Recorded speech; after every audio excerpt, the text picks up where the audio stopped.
Selamat datang di podcast D3 Keuangan bersama saya Susianti Lahagu dan rekam tim saya. Saya Emia Pepaya Salimbang. Saya Jeremy Rivaldo Sihar. Baik, kali ini kita akan membahas strategi investasi di pasar keuangan. Nah, sekarang kita sedang bersama narasumber kita yang sangat berpengalaman, yaitu Bapak Said Aulia Muhazir. Nah, Bapak ini adalah seorang Business Development di PT Mirai Aset Sekuritas Indonesia. Selamat datang, Bapak. Selamat siang. Selamat siang, Pak. Halo, selamat siang Susianti. Ya. Selamat siang juga para mahasiswa yang udah datang kemari ya, mau berbincang-bincang mengenai ekonomi ya. Oke, terima kasih sudah membuat podcast ini. Terima kasih, Pak. Sebelum kita membahas lebih jauh nih, Pak, boleh dong Bapak bercerita sedikit tentang latar belakang Bapak di dunia investasi? Oh ya, baik. Latar belakang saya adalah seorang local business development. Saat ini saya seorang local business development di PT Mirai Aset Sekuritas Indonesia. Sebelumnya saya bekerja di Korea Investment Sekuritas Indonesia sebagai gallery manager. Sebelumnya menjadi remiser di MNC. Keahlian saya yaitu kalau dalam dunia profesional saya cukup ahli dalam pengembangan bisnis, terutama di pasar modal khususnya sekuritas, business development, kemudian kemampuan dalam menghandle transaksi, kemudian juga dalam pengembangan ekonomi, kemudian saya juga cukup profesional dalam kemampuan analisis fundamental, dan juga saya profesional dalam wealth planner atau perencanaan kekayaan. Saya sudah menjadi seorang analis fundamental profesional tersertifikasi sejak umur 20 tahun. Sebelum saya lulus kuliah, Bang. Wah, luar biasa ya, Pak. Terima kasih buat pengantar Bapak yang sangat menarik. Kali ini kita akan masuk ke segmen diskusi, Pak. Kita masuk ke topik utama kita hari ini. Bisa nggak Bapak jelaskan investasi umum di pasar modal khususnya di bidang saham? Oke, baik. Mungkin secara dasar dulu ya kita jelasin ya. Jadi boleh, Pak. Investasi itu adalah kalau secara kata adalah bagaimana mengorbankan uang saat ini agar mendapatkan uang yang lebih besar di kemudian hari. Namun ini kan cuma secara definisi singkat. Tentu saja ini definisi yang terlalu dangkal. Makanya kita harus lebih spesifikkan. Kalau berbicara apa itu investasi saham. Investasi saham adalah saham adalah surat atau kepemilikan atas suatu perusahaan. Jadi kita investasi saham adalah investasi di suatu perusahaan yang dimana kita berhak atas beberapa keuntungan dari kita investasi saham, seperti berhak menerima dividen, berhak atas keuntungan kalau kita jual beli saham, dan lain-lain. Jadi investasi saham adalah investasi kepemilikan atas suatu perusahaan. Jadi secara garis besar investasi saham ini adalah investasi yang sangat menarik, sangat menguntungkan. Terutama dan belum tentu kita ini bisa membangun perusahaan yang besar-besar seperti Telkom, Astra, BRI dan lain-lain, tapi dengan adanya Bursa Efek Indonesia melalui sekuritas kita bisa jual beli saham sehingga kita diakui sebagai pemilik perusahaan-perusahaan tersebut. Jadi kita nggak usah repot-repot. Kalau saya mungkin belum tentu bisa buat perusahaan seperti BRI. Namun kalau kita cukup beli saham BRI, kita punya saham resmi ke pemilik BRI, walaupun kepemilikannya sangat kecil mungkin. Tapi diakui pemilik, gitu.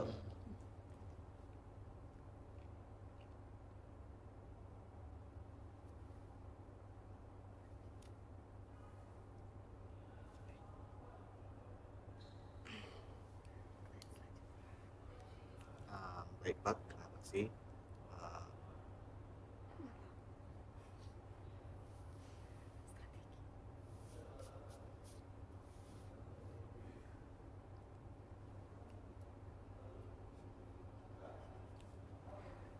Strategi pertanyaan selanjutnya Pak, strategi apa saja yang bisa investor tentukan untuk sesuai sama mereka Pak? Sesuai dengan yang mau Sesuai dipilih dengan- sama investor. Strategi yang cocok untuk seseorang dalam dia berinvestasi saham. Baik. Ini jawabannya sangat banyak dan sangat beragam, tapi saya mungkin jelaskan secara dasar dulu tipe-tipe investor.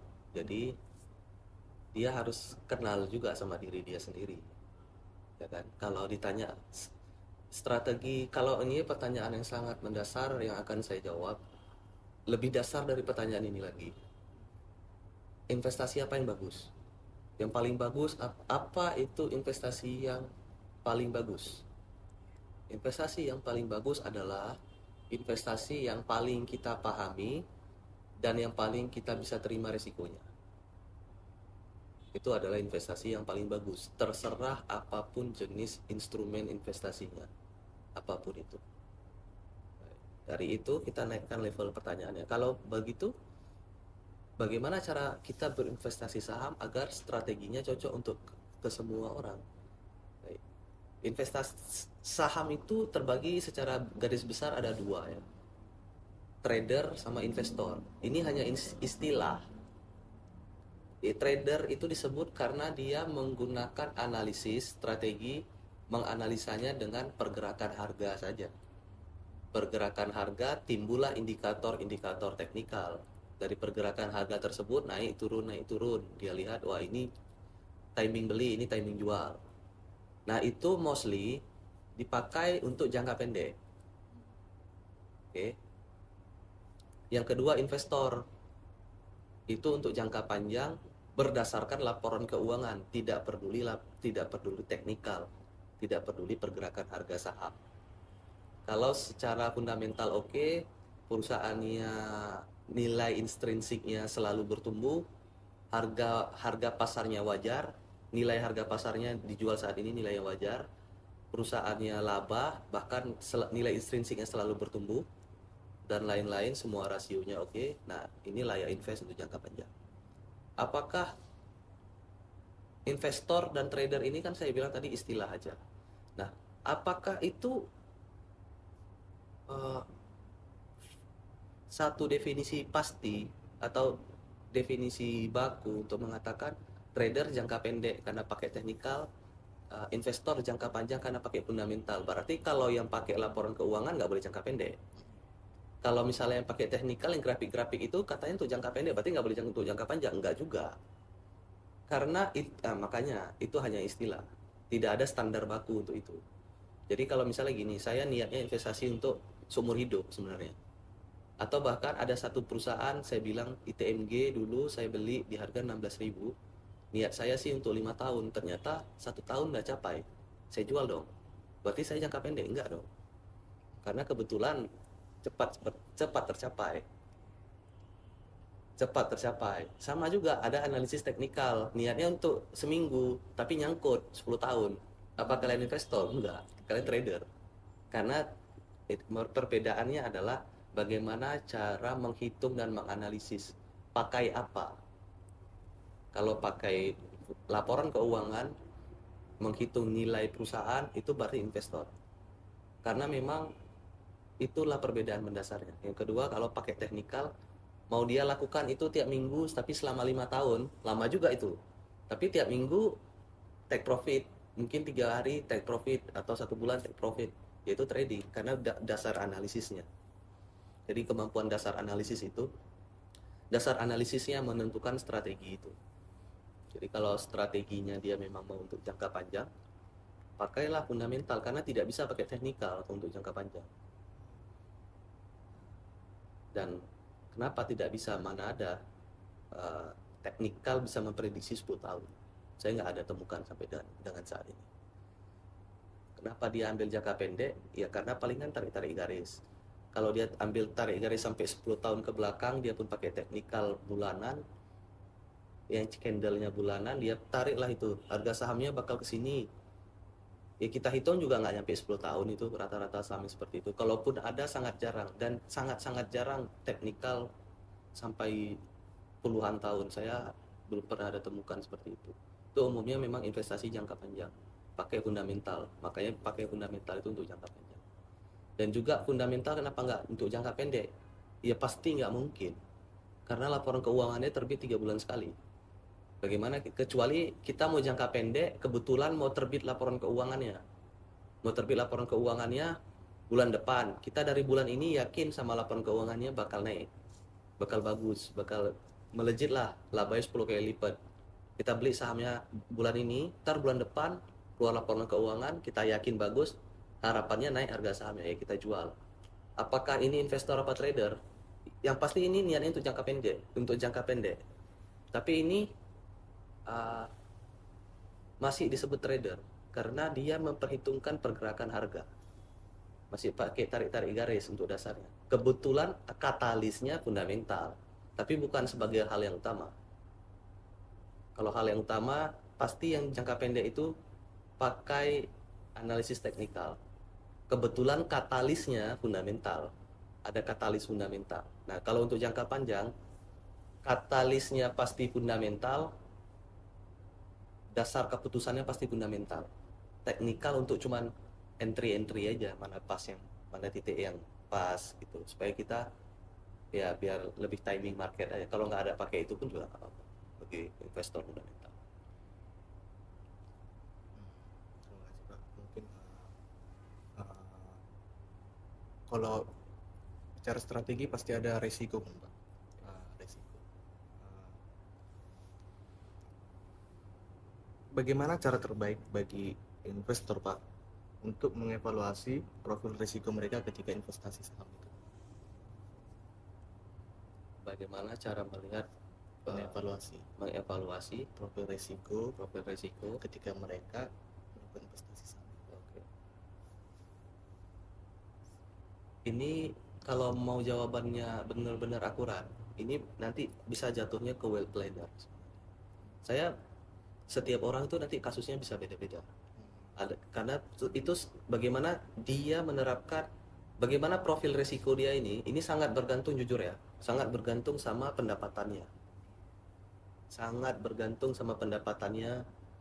Berapa pengeluarannya, berapa tabungannya, dan bagaimana cara dia bereaksi terhadap pasar tempat ini. Ini tiap manusia beda-beda. Ada yang ternyata profil risikonya tinggi juga karena misalnya tabungannya belum cukup, terus pendapatannya dikurangin beban, sisanya sangat sedikit, terus tabungannya belum cukup untuk berinvestasi. Nah, dia tidak layak untuk berinvestasi yang risiko besar, dan kalaupun layak hanya sebagian kecil saja uangnya. Ada yang pendapatannya sudah bagus, pengeluarannya ada, tapi pendapatan dikurangin pengeluaran, itu masih ada lumayan sisanya dan tabungannya cukup. Bagaimana kita katakan tabungan itu cukup? Rumusnya yang paling simple, minimal 6 kali beban pengeluaran. Misalnya beban pengeluarannya 2 juta kali 6, berarti dia harus ada tabungan 12 juta. Itu paling simple. Jadi kalau dia udah ada tabungan 12 juta terus ya bulanannya dia adalah 1 juta 2 juta, ya ini kalau dia mau coba-coba 1 juta 2 juta untuk investasi yang berisiko, boleh. Jadi menentukan yang tadi, yang pertama, kalau yang dia tidak layak secara dasar keuangannya untuk ambil risiko, ya berarti dia harus ambil instrumen investasi yang tidak berisiko. Reksadana contohnya, reksadana pasar uang.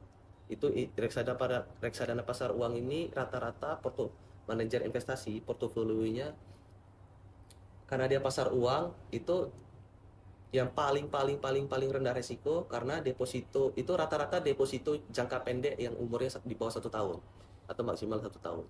Itu yang resiko. Itulah reksadana pasar uang. Makanya kita udah 1 tahun pun udah yakin cuan, karena ya memang isinya ya deposito sebenarnya ya. Deposito dikumpul. Jadilah satu portofolio reksadana yang dijual kepada investor.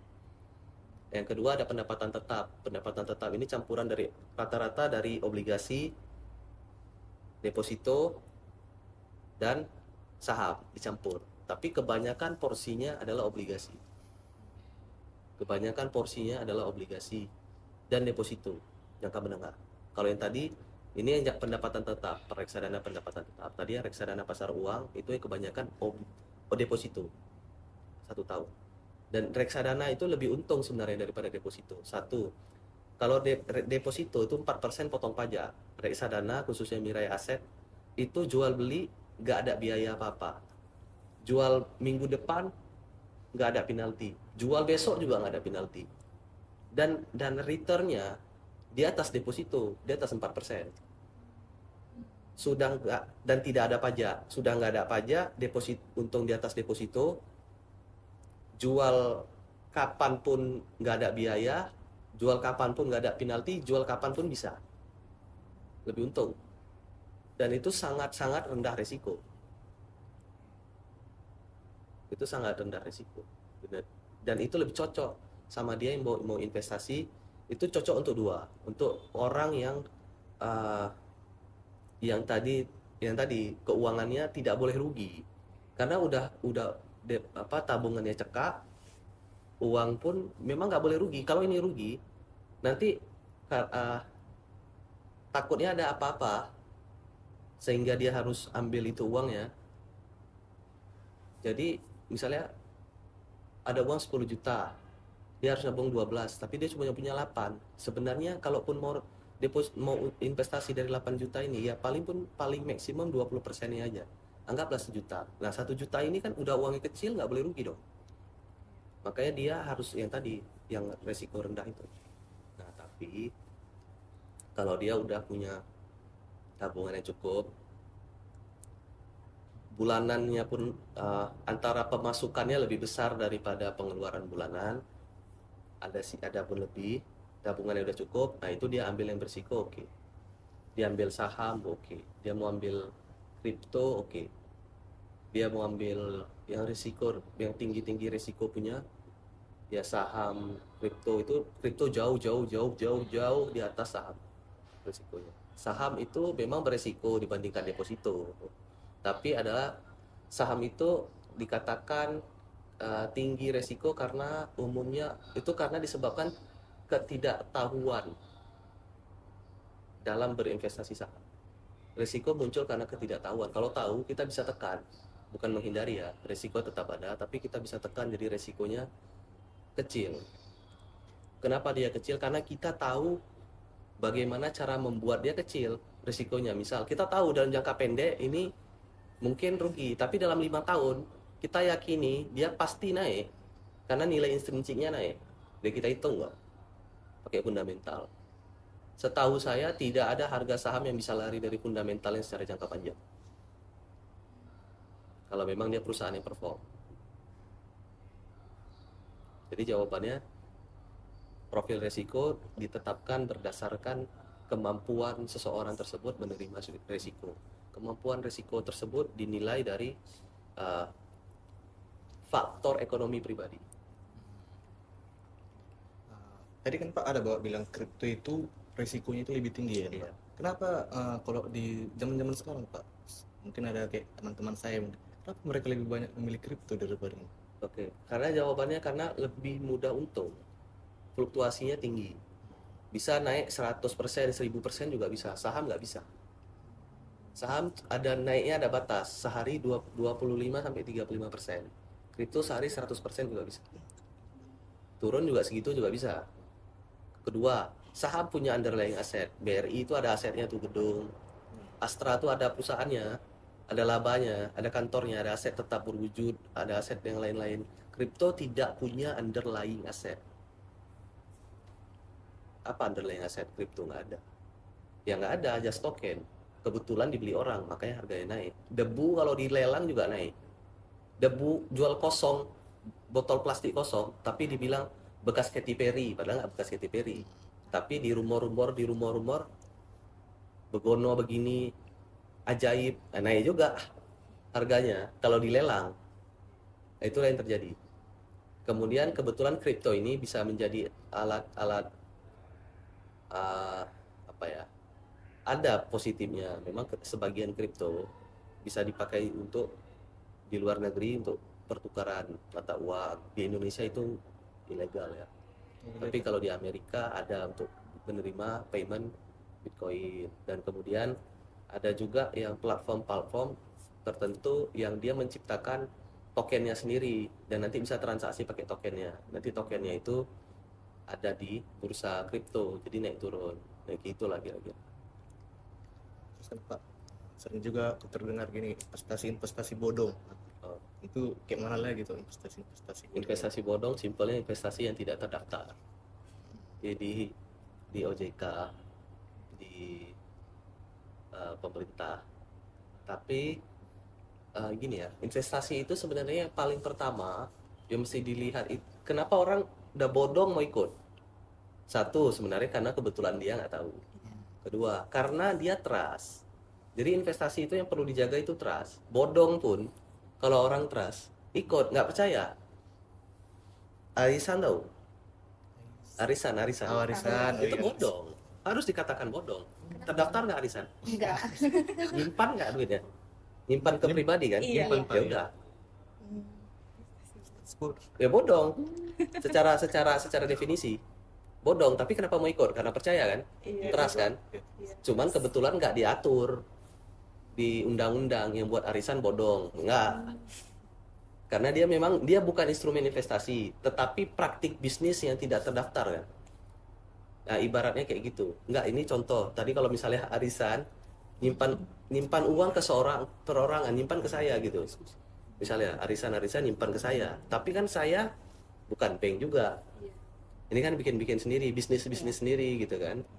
Ternyata tiba-tiba saya bawa lari duitnya, bisa aja. Bisa dituntut nggak? Enggak. Mana bisa.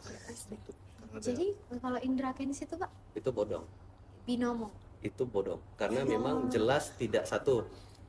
Gini ya, dikatakan investasi bodong ini baik lagi. Dia adalah instrumen investasi sebenarnya. Dia tuh instrumen investasi, tetapi tidak terdaftar. Contohnya, dia buat platform komoditas, harga emas naik turun. Dia nggak punya emas, platform komoditas yang future itu. Kalian nggak beli barangnya, nggak beli emas, nggak beli nikel, nggak beli apa, nggak punya barang. Cuman dia ya ibarat katanya cuman jual beli kontrak aja. Kalau dia naik ya untung, kalau dia turun, kalau kita tebak turun ya untung. Saya bukan bagian itu. Saya nggak bisa detailkan dengan jelas mengenai itu. Tetapi itu legal kalau yang terdaftar di future. Kalau terdaftar di Bapepti. Kebetulan si Indra Kents nggak terdaftar. Jadi misalnya perusahaan sekuritas ini ada, tapi nggak terdaftar di OJK. Dia memperjualbelikan saham, misalnya, tapi nggak terdaftar di OJK, ya dia ilegal, bodong.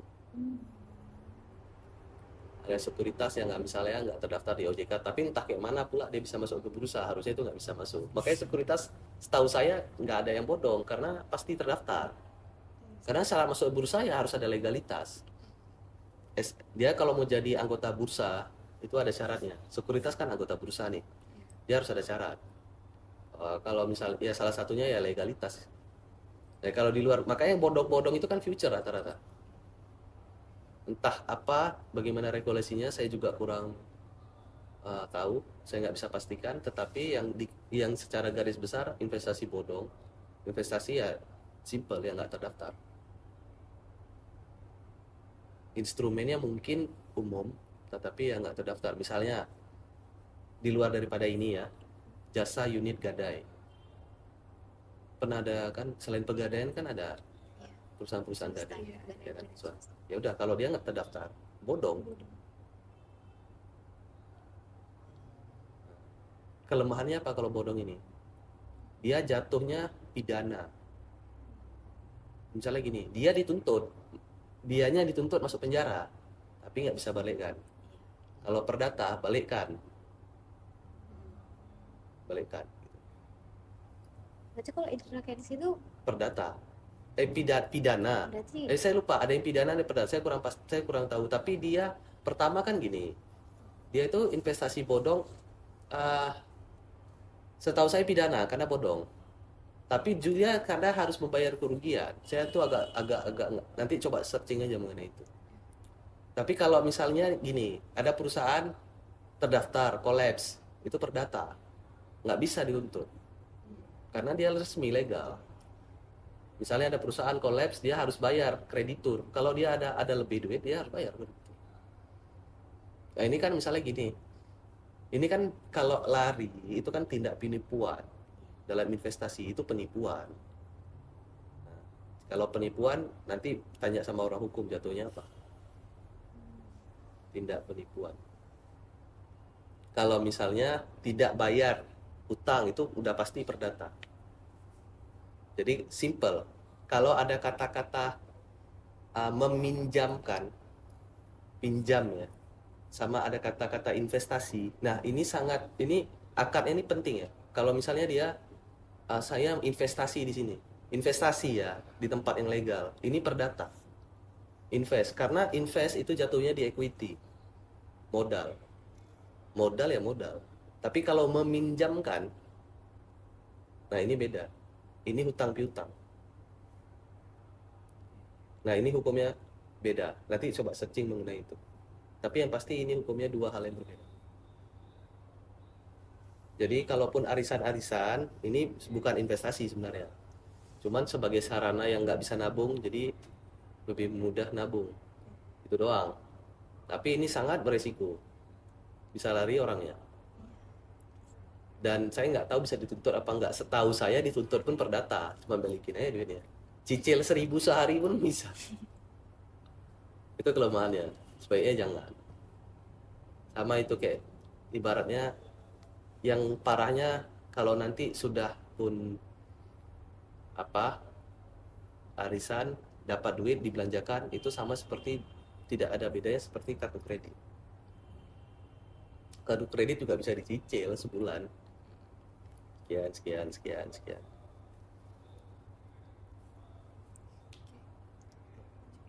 Ini mungkin ini agak melenceng ya Pak pertanyaanku.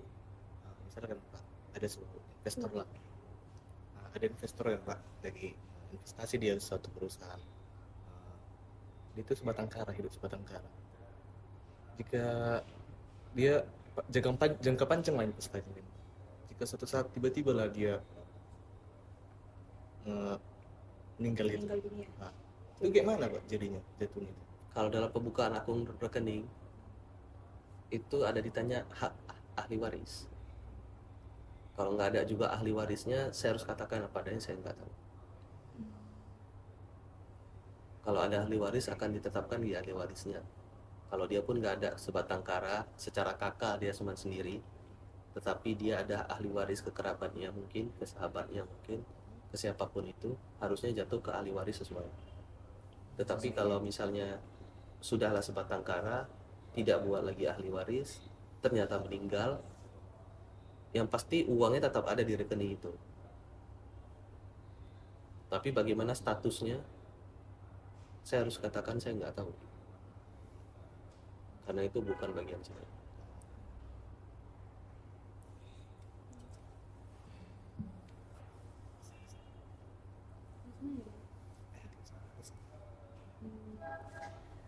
Wah, saran yang sangat bermanfaat nih, Pak Sai.